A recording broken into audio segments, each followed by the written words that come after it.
Welcome back everyone to my Let's Play of Ogre Battle, March of the Black Queen. I'm sorry I didn't upload in a few days. I was busy preparing for Retrothon 2022. It's an 8-day video game marathon where people from all over the world play retro video games or even some modern games that are done in a retro art style, like 8-bit or 16-bit pixel art. It's held by Retro Gaming Live TV on Twitch.tv. So I discovered that site back when I was working from home during quarantine, the COVID-19 quarantine,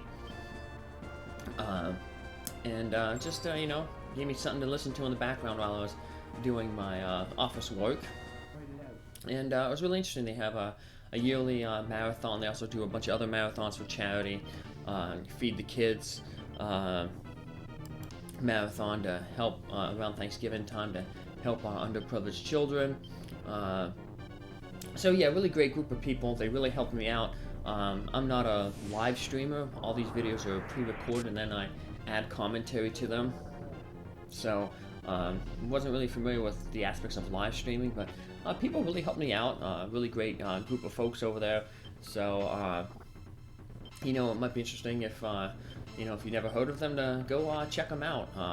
So obviously the more people who follow their channel, the more chance they have to grow and better support the charities that they support. So I ran a game on Solar Striker. It's a Game Boy game released by Nintendo Research and Development Lab 1. I didn't upload here for the past 2 days because well, one day I actually ran the game, and the other days I was practicing. So unfortunately the run did not go as well as my practice runs did. It's a 6-game vertical shoot 'em up game, and I only got to the boss of level 4. So but it was still a good time. I got to meet some interesting people, gain some newfound respect for the people who actually, you know, live stream, because I realize there's a lot of stuff that goes into it. So we just got another item there. I just haven't been talking much about the game here. So we just got another item, the Joker card. You can use that and it pulls a tarot card, a random tarot card for you. So, and speaking of tarot cards, we used one earlier, the Chariot. It eliminated that one character. That means the experience went to our Lord Orpheus. So, but shouldn't affect him too much. Like I said, the main thing is, if you overlevel your Lord, then of course, if you kill something with the tarot card, your Lord may suffer the effects of the charisma and alignment drop, which is really bad for your Lord, because we're mainly using our Lord for a liberation unit, so we want his charisma and alignment to be as high as possible, because that ensures that we get the highest reputation boost when we do liberate a town. So just get rid of that little black magic card there. I thought it would do a little bit more damage to the knights. Wasn't expecting it obviously to do much to the ninjas because they have low alignment, but surprisingly didn't hurt the knights that much. So but oh well, we'll get a lot of damage done with our little hellhound there. He's really biting those knights, doing a lot of good damage to them. So look, so one down, so that'll cripple that unit's ability to deal damage. It'll also now expose that ninja in the back row to attacks by our little dog there, so which is our big dog, really. So as you can see, we're still fighting the two-front war here. So, but it's going slow and steady. So got a unit over there. It's for some reason paused. I looked at it and thought maybe it might have. Sometimes when you defeat a unit, but that unit is obviously fresh. And sometimes when you do defeat a unit, it will like reassess its move Normally, like I said, they use that Zerg rush tactic, where they mainly just rush toward cities that you liberated to try to recapture them. But sometimes if they're doing really, really bad, I guess the computer thinks, tries to determine if it might be another more advantageous move to take. So, it was a pretty good move on their part to attack this unit here. I was about to say when this battle first started that this unit is ready to head back to the sea, because the octopus was pretty much healed up there, but unfortunately it took a lot of damage there. It was the only frontline unit, so of course it was taking all the physical hits, but the dragon was also had its tactics to be attacking the dragon, probably the best tactic. So it took a lot of damage from fire, so not too good, but luckily in the front row, octopuses have 4 front row attacks. I guess, like I said, that's the game's way of balancing it, because they're not really effective so much out of water. So giving them, since they're going to see so few use, giving them the opportunity to do so many attacks will definitely help make them seem more usable during their limited deployment. Managed to take care of that one ninja. That's nice. That'll help keep our nymph there in the back alive. And because the dog has the most amount of attacks, and most of the enemies now are staggered on the left side of that enemy formation, we'll put our dog over there. So, here's this annoying little formation. But here's a good way to deal with this formation. I'm finally going to do it. I am going to move the rows around by using the moon card. Now this will mean that I'll be taking more attacks. Before I only took 4 attacks, 2 from each of the Raven men in the front. Now I'll be taking 8 attacks, because, no, actually only 5 attacks, because I'm thinking those were nymphs like ours, but they were just still the base fairies, so they have 1 slap, and then the Raven men will go from 2 hit attacks with their clubs to 1 targeted attack with the Inferno spell. So we'll take a little bit more attacks, but it's probably less damage overall, because the fairies, they have low strength, so their slaps ain't gonna do too much damage. So we're facing 3 front row weak attacks and 2 targeted magic attacks, rather than 4 targeted front row attacks. And we don't have to worry about the fairies potentially buffing up the front row attacks of the Raven men. We do have to worry, though, about this unit being potentially stretched a little too thin. Luckily, we have our cleric was upgraded to a shaman. Now she's wearing the green robes, so she gets 3 chances to 3 healing attempts per round. So, because like I said, right now this unit is all by itself, hanging out, trying to prevent all the enemy units from taking over that one city. Our other units that should be helping it out are unfortunately healing in the town a little bit over to the west. So hopefully they heal up pretty quick and they are able to join the fray soon. So, just checking out the stats of the doggy there. So, at level 13, as long as his alignment is between 0 and 60, we'll be able to promote him to a Cerberus, which is a mythical dog that guarded the entrance to Hades, the underworld. I believe Hercules fought it as one of his trials. So, yeah, it'll be interesting. He'll, like I said, all that matters is his alignment. Beasts, because they can never be unit leaders, we don't have to worry about their charisma as we do with our human and humanoid characters.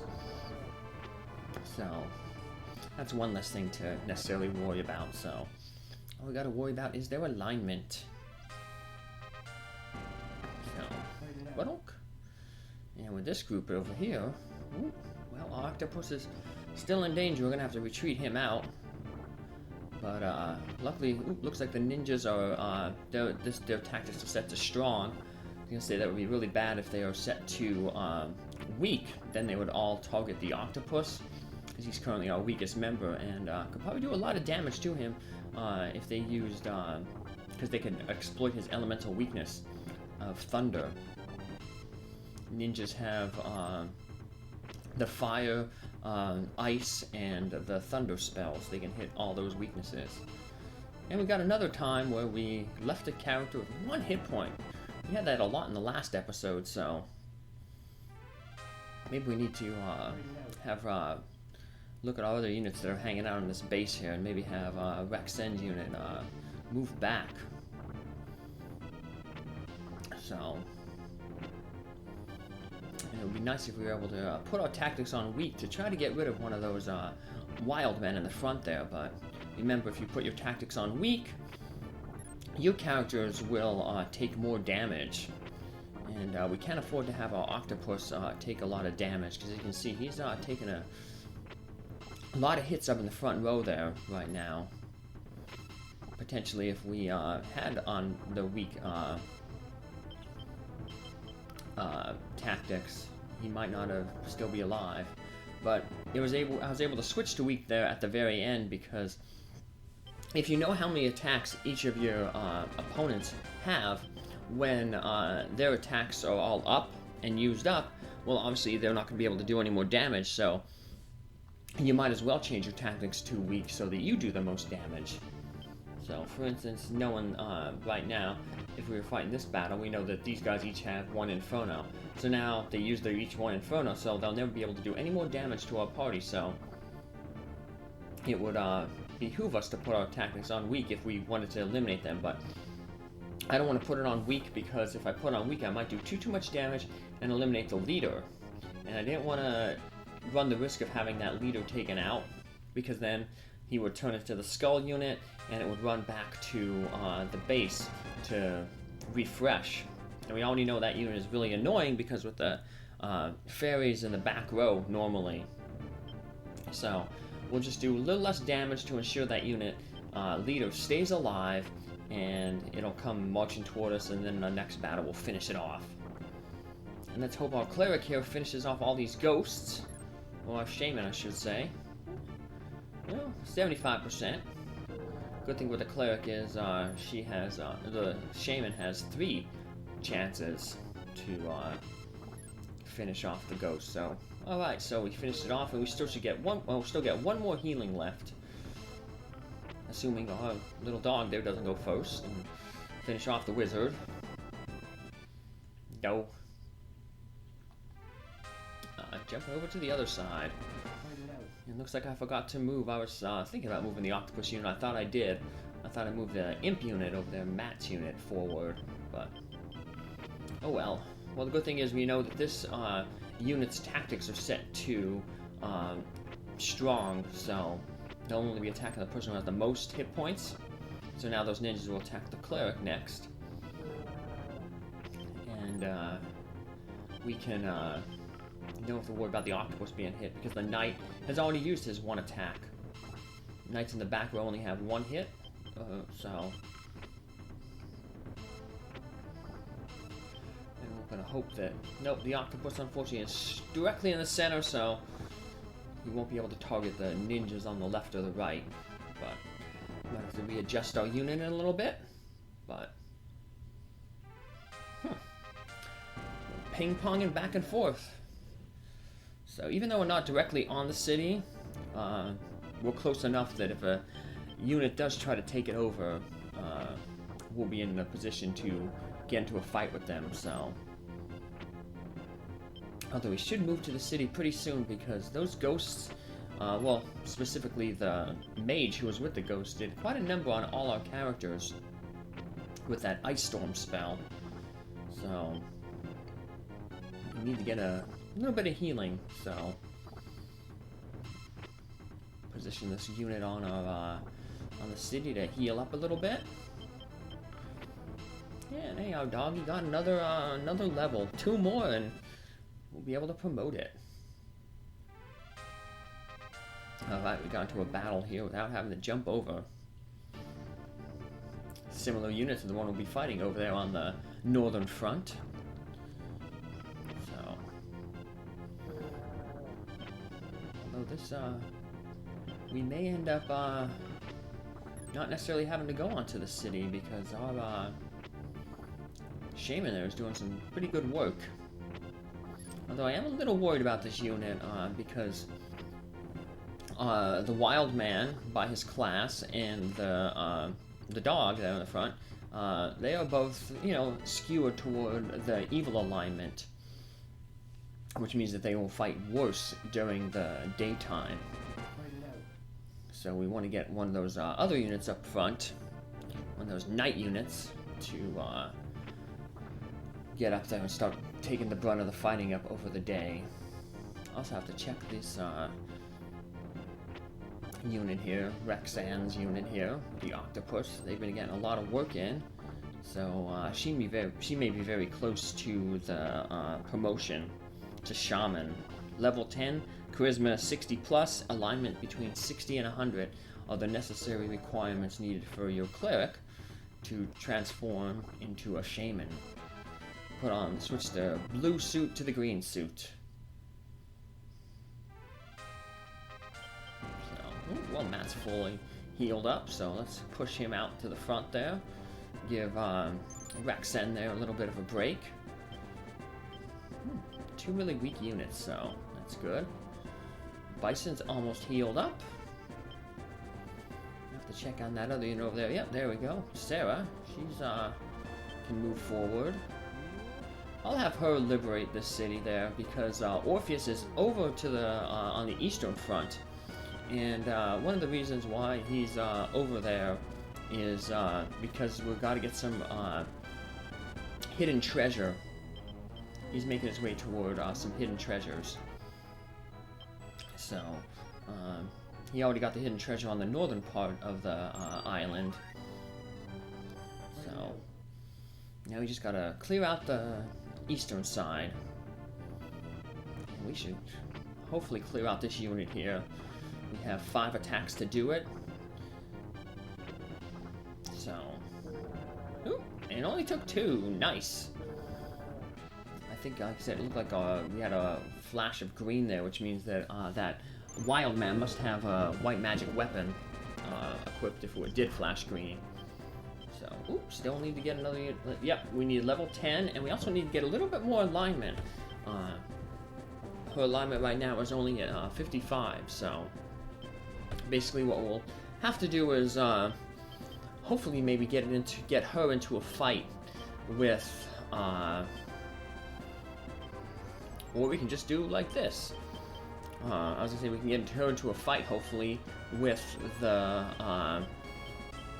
unit that has the ghosts, and then if she defeated them, we'd be able to change her into. After she defeated the ghost, change her into the shaman. But that other unit, the Valkyrie there, actually had a better alignment and charisma, so she'll have an easier time transforming into the shaman, and we can turn into the cleric now into the Valkyrie.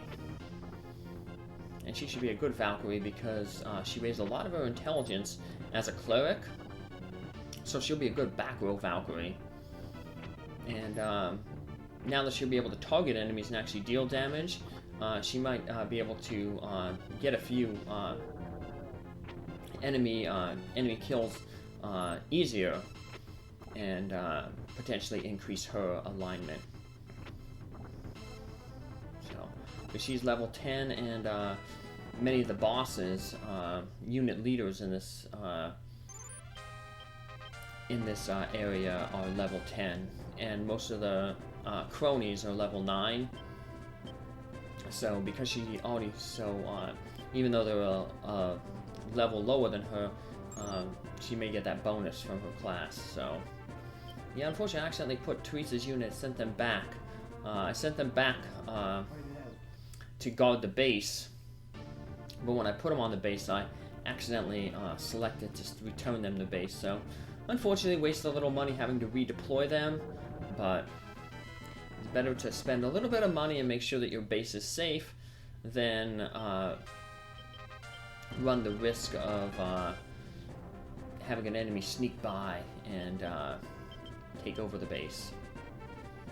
So we'll be able to easily catch that retreating skull unit there, because we have a high flying unit, and they're just a forest unit, I believe, because they're ninjas.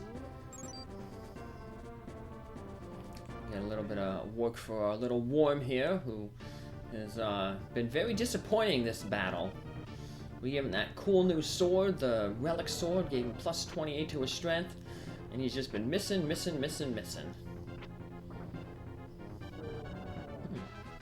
the wizard got a thing. Level 10 seems to be the big happy level, so unfortunately that wizard is becoming way too good. Not good as a character class, but good as in his alignment is too high. If we want him to become a mage, we're going to have to get that alignment down to between 10 and 35. So, otherwise he's too good to be transformed into a mage. I'm going to want to eventually work on lowering our the alignment there of our wild men as well. So that unit was trying to sneak off and attack Orpheus, but now that Orpheus is flying away to get some other treasure across the sea, he's gonna head to the city here, and we'll have to take him out. Finally getting our good unit in, our good alignment unit into the fray. So, and we stunned the one character that really didn't matter, that knight in the back. But doesn't matter anyway, because that unit was so weak and depleted that it was easy for us to finish it off.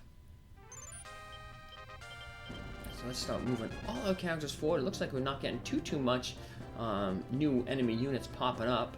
So let's start moving our characters forward, advancing, and hoping that that we can draw out the remaining enemy units.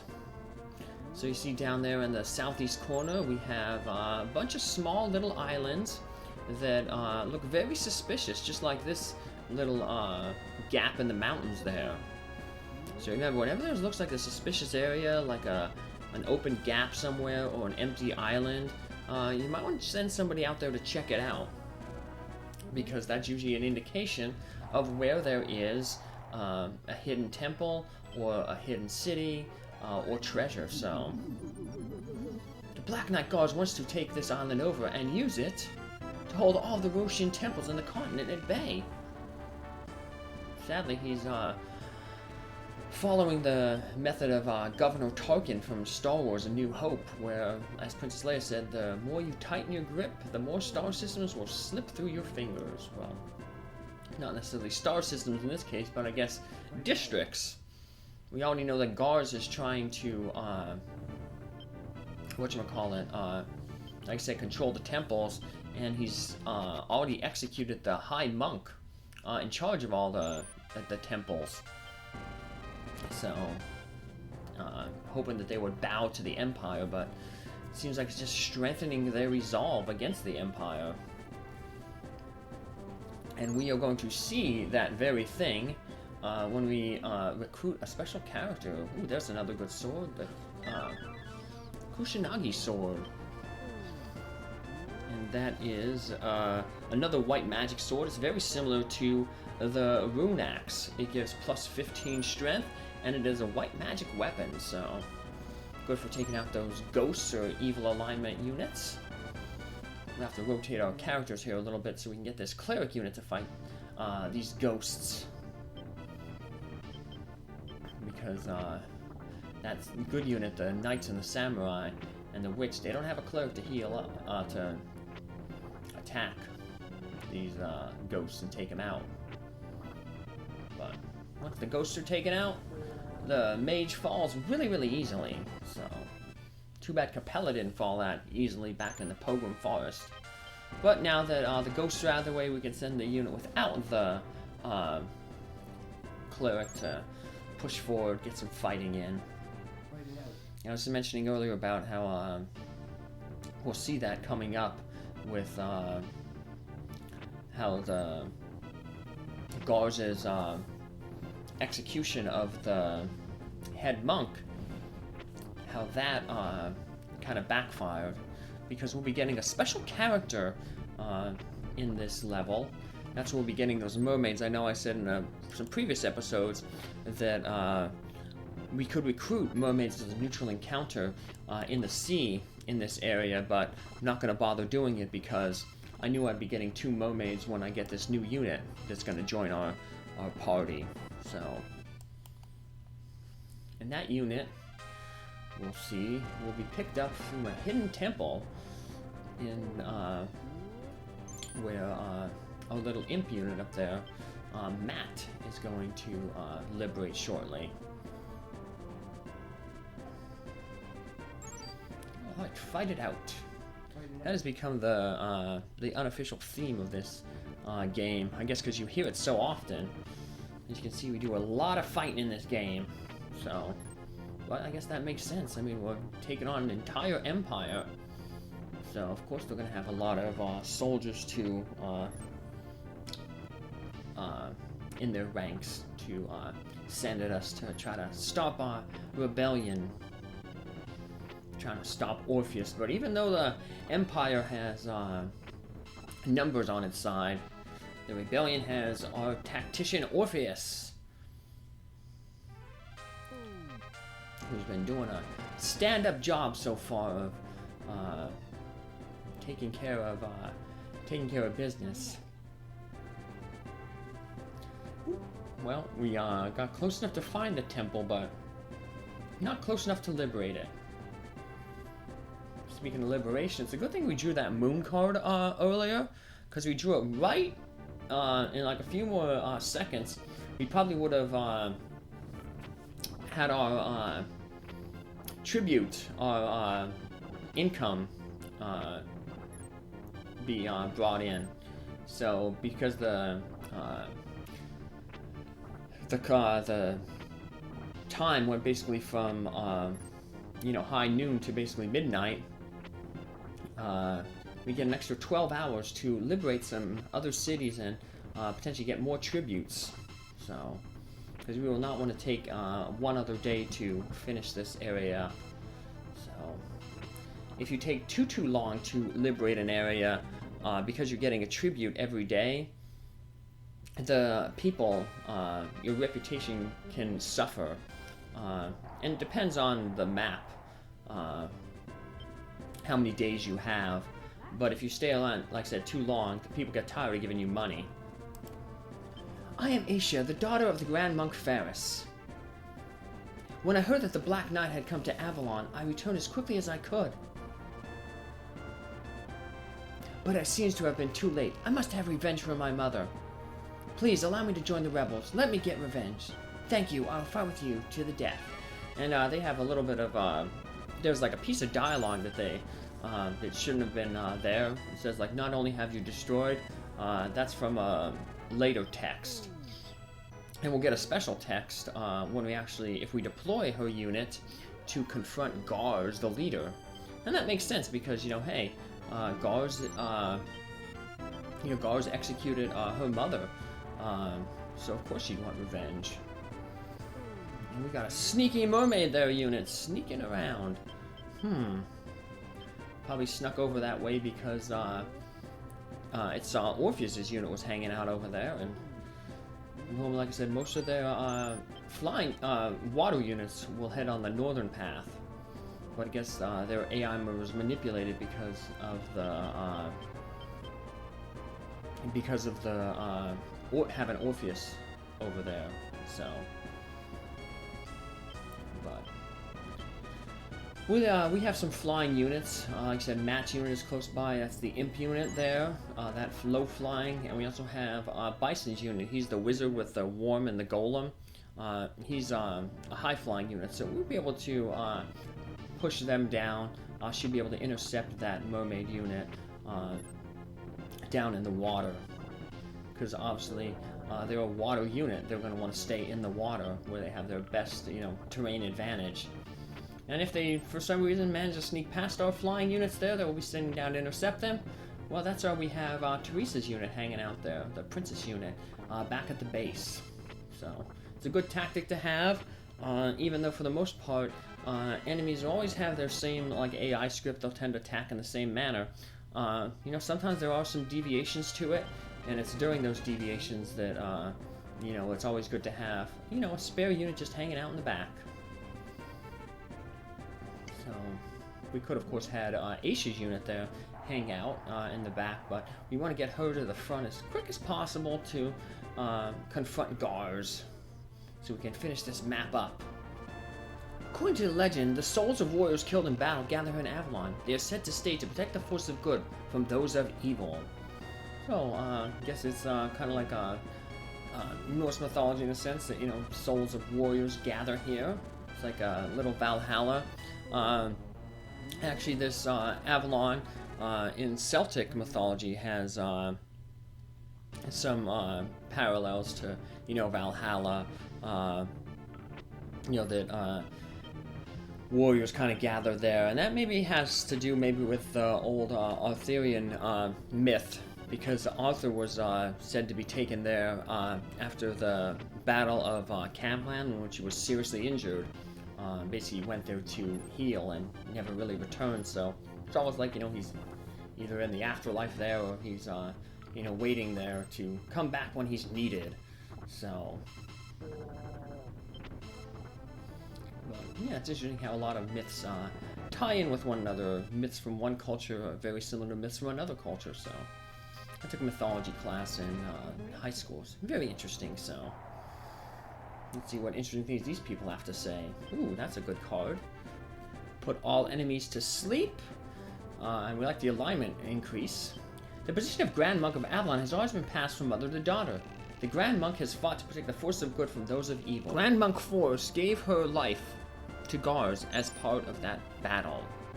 Well, let's see if her daughter Aisha does any better in our next episode. Take care, have a good day. Thanks for following along. Bye!